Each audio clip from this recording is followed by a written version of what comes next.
አሰላሙ አሌይኩም ሰላም ቤተሰብ። እንግዲህ ይቺ ልጅ ተከታተሏት፣ ተመልከቱ። ልብሷን ገላለበች። እንግዲህ ሱሪዋን ወደ ታች አለች፣ ቁምጣ ለብሳለች። ብስኩት መሰለኝ ኩሽና ውስጥ ናት። እያወጣች ገልመጥ እያለች እያየች እየፈርታለች። ሁለቱም ኪሷ ላይ አስገባይ ለበሰች። እንግዲህ ምንም እንዳለ አያስታውቅባትም ማለት ነው። ግን ከወዲያ አዩት መሰለኝ፣ ወደዛ ነው የምታየው፣ ወደ በሩ ማለት ነው። እና ያያት ሰው አለ፣ ጠረጠረች። መልሳ አወጣችሁ ማለት ነው።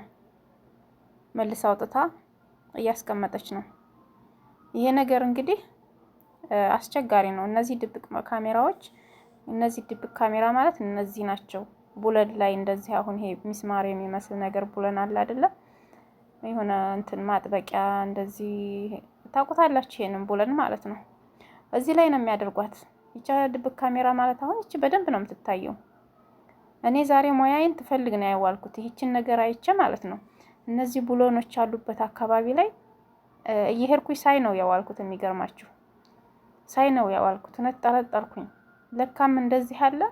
አልጋችን ላይ እኮ ይለጥፏታል። ይቺ ነገር አልጋ ካለን ማለት ነው። ይቺን እኮ አሁን አልጋ ላይ ልጥፍ ያደርጓታል። በቃ ማለትም ስርስራ አድርጋ እንጨትን ነገር ሰርስራ ትገባለች። ጥብቅ ያደርጓታል እዛ ላይ። ይችን እንደዚህ ታደረጓት በደንብ ነው። ከላይ መሮሃ ላይ ካደረጓት ቴሌቪዥን ቂጥ እንደዚህ ተቂጥ ካደረጓት በደንብ ነው ይቺ የምትደበቀው። ግን እንደዚህ ካየናት ራሱ ባይን በደንብ ነው የምትታየው ማለት ነው። ትታያለች፣ አይን አላት ያውና ማለት ነውና አስቸጋሪ ጊዜ ላይ ነው ያለነው እህት ወንድሞቼ። በጣም ከባድ ጊዜ ላይ ነው ያለነው። ሌባና ፖሊስ የምንጫወትበት ዘመን ላይ ነው የደረስነው። እውነት በጣም ከባድ ጊዜ ላይ ነን ያለነውና አላቅም ብቻ ራሴን ሆኜ እኖራለሁም ሲባል ከሰው ልጅ ላይ መቼም ስህተት አይጠፋም። እኔ ለራሴ ማለት ነው ራሴን ሆኜ እኖራለሁ ምናምን እልና እረሳዋለሁኝ። የሆነ ነገር እረሳለሁ ማለት ነው። በቃ ይሄ ካሜራ መኖሩ ምናምን ነገሩን አንዳንድ ጊዜ ረሳና በስራ ጉዳይ ተደከመኝ ማለት ነው። ነካ ነካ አድርጌው ትውት የማደርገው ነገር አለ ሲደክመኝ ማለት ነው። ሲሰለቸኝ ይሰለቻል ደግሞ አንዳንድ ጊዜ። አሁን በጣም የሚሰለቸን ነገር ጧት ተነስተን ሽንት ቤት የነሱን ማጠብ፣ ቁርስ እንኳን ሳንበላ የእነሱን ሽንት ቤት አጠባ ስንሄድ፣ በዚህ ላይ እንቅልፍ ጠግበን አንነሳም። በቃ ይሰለቸን የለ የሆነ ፈሰስ ፈሰስ አድርገ ነው የምንወጣው ነገር ባይፈገፈግ ሳሙናውንና ምናምኑን በቃ ፈሰስ አድርገን ሳልፈገፍግ ደፋ ደፋ አድርጌው የሚወጣበት ነገር አለ። እና ያ ነገር አሁን እነሱ በካሜራ የሚከታተሉ ከሆነ እያችሁ በደንብ ስራ ትሰራም። ዝም ብላ ሳሙናችንና ውሃችንን ታባክናለች ነው የሚሉት ማለት ነው አይደለም። ሁላችንም ብንሆን አንወድም። እኔ ራሱ በራሴ አሰሪ ብሆን ያቺ ሰራተኛዬ እንደዚህ ደፋ ደፋ የምታደርግብኝ ከሆነ እንትናልም ማለት ነው። በዚያ ላይ ደግሞ እቃ ስናጥብ ሲደክመን መቆም ሲሰለቸን ውሃውን በደንብ ቹቹቹቹ አድርገን ማለት ነው በቃ እንትን የምንለው ነገር ውሃውን በደንብ አንፏፍተን አጥበን ቁጭ ለማለት የምናደርገውም ነገር አለና ከዛ እነሱ ሲያውን ራሱ ሾይ ይላሉ። ቀስ እያላችሁ ውሃውን ቀስ ብለሽ ይላሉ። እና ይሄ ነገር ብዙ ነገሮች አሉ። አሁን ስንሰለች የምንተወው ሳንሰራ ደግሞ አዎ ሰርተነዋል ብለን የምንዋሸው ነገር ከባድ ነው። እና ይሄ ካሜራ ካለ እንደዚህ ዘበኛቸውን አስቀምጠው ማለት ነው። ይችን የዶሮ አይን የምትመስል ካሜራ ማለት ነው። የዶሮ አይን ነው የምታክለው። እሷን የምታክል ካሜራ እየደበቁ የትን ቦታ ላይ ስቃያችንን አበዙብን። እውነት በጣም ከባድ ነው። እኔ ከባድ ጊዜ ላይ ነው የደረስነው። ማንንም ለማንንም መተማመን የጠፋበት ጊዜ ማለት ነው። ማንንም ለማንንም ምንም መዳሞች ብቻ እኔ የትን ቦታ ሄድን መተማመን የጠፋበት ጊዜ ላይ ነው ያለነው። አላቅም ብቻ እናስታውስ። ይሄ ነገር የሆነ ነገሮችን ስናስብ መጥፎ ነገሮችንም እንደዋላ ከመጥፎ ነገርም ከማሰብ አለ ይጠብቀንና መጥፎ ነገሮችንም ማሰብ ስናስብ በቃ የሆነ ነገሮችንም ማሰብ ስንፈልግ ካሜራ አለ የድብቅ ካሜራ ብለን እናስታውስ ማለት ነው። እህቶቼ በስደት ያላችሁ አዳዲስ የምትመጡ እህቶቼን በጣም እናንተን ነው የሚያሳስበው ይሄ ነገር። እናንተ አሁን ከሀገር ስትመጡ ምንም የምታውቁት ነገር ስለሌለ ምንም እንደሆነ ምንም የማታውቁት ነገር የለምና እባካችሁን ለጥንቃቄ ያክል እንድትጠነቀቁ ነው። ሽንት ቤትም ራሱ ይለጥፏታል ማለት ነው። ሽንት ቤት ራሱ ስልካቸውም ላይ እንደዚህ ይለጥፋሉ ብለዋል። ይችን ትንንሿን ማለት ነው። ስልካቸውን አሁን ለምሳሌ ኩሽና ያስቀምጡና ከጀርባዋ ከቂጡሽ ቻርጅ በማድረጊያው አካባቢም አይቻለሁኝ እንደዛ የሚደረግ ካሜራ እና በጣም አስቸጋሪ ነው። በዚያም ደግሞ ድምጽ ይቀዳል። የሚገርማችሁ ነገር ደግሞ ድምጻችንንም ይቀዳል በደንብ አድርጎ። አንድ ሌላ ካሜራ አለ። እስኪ በሌላ ቪዲዮ ልሰራላችሁ እችላለሁኝ። አምፖል ላይ ተደርጎ ድምጽ ይቀዳል፣ ያለ ኢንተርኔት ይሰራል ብለዋል። ኢንተርኔት ባይኖርም ማለት ነው፣ ኔት ባይኖርም ይሰራል አሉ። ብዙዎቹ ካሜራዎች ግን በዋይፋይ ነው የሚሰሩት፣ በኔት ማለት ነው። ያ ደግሞ በኔት የማይሰራ መጥቷል አሉ። በቃ እና እንግዲህ ተጠምደናል። በነገራችን ላይ በብዙ ነገሮች ነው የተጠመድነው።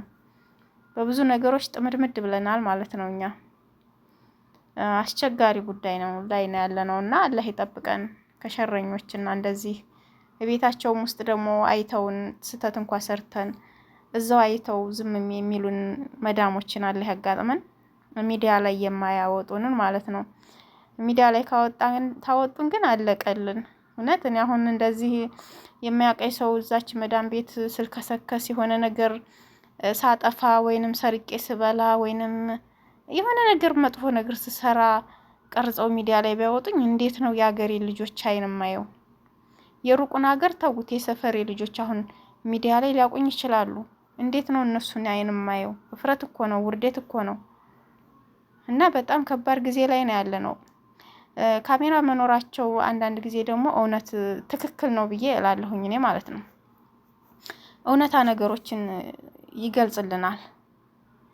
የሆነ ነገር ለምሳሌ ልጆቻቸው የነ መዳም ልጆች ቢያጠፉ፣ ባሏን ቢያጠፋ፣ ልጆቿ ቢያጠፉ፣ ራሷን ብታጠፋው ያንን ነገር አንቺ ነሽ ሰራተኛ ላይ እኮ ይላሉ። የሆነ ነገር ሲጠፋ እኮ እኛ ላይ ነው የሚጮሁት። እና ያ ነገር ደግሞ ከበድ ያለ ነገር እንኳን ቢጠፋባቸው አንቺ ነሽ የወሰድሽው ብለው ካሉን እውነተኛ ካልነካም ማለት ነው ካሜራ ተከፍቶ ወይ ባሏ ወይም እናትየዋ ከፍታ ካየች ያ ሰው ማን እንደወሰደው ማን እንዳነሳው በደንብ ይታያል ማለት ነው። ሸር አስበው ዋይፋዩን አጥፍተው ወይንም ዋይፋዩን ወደ ሌላ ቦታ ወስደው ማን ነው ይሄንን ካሜራውን ወደ ሌላ ቦታ ወስደው ያንን ነገር ካልሰረቁና እንትን ካላሉ ካሜራው ትክክል እውነት ስለሚፈርድ ፈራጅ ሆነናል ማለት ነው። ትክክል ነው ብዬ አስባለሁ በዚህ በኩል ሳስበው። ሌላው ነገር እንግዲህ ሸር አስበው እነሱ እንትን የሚሉ ከሆነ ባለፈው አሁን አንድ ልጅ ወርቅ ሰረቅሽ ተብላ ከመዳም ቤት እየተባለች ነበረ።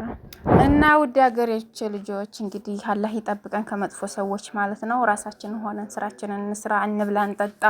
ሁሌም የምመክራችሁ ነገር በሁሉም ቪዲዮ ላይ የምመክራችሁ ነገር እኔ ብሉ፣ ጠጡ፣ ታጠቡ። በቃ ብሉ፣ ጠጡ፣ ታጠቡ። የፈልጋችሁትን ነገር ብሉ፣ ጠጡ። በቃ ምንም ነገር እንትን አትበሉ።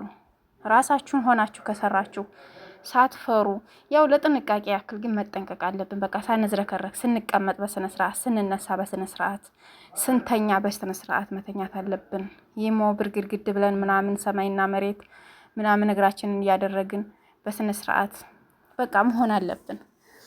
ሁሉንም ነገር ስንጠጣ ስንበላ በስነ ስርዓት እየሆንን በቃ የምንበላውንም ነገር ሳንደባብቅ ምንም ሳንል እያደረግን ካደረግን ምንም ነገር አይመጣብንም ማለት ነው።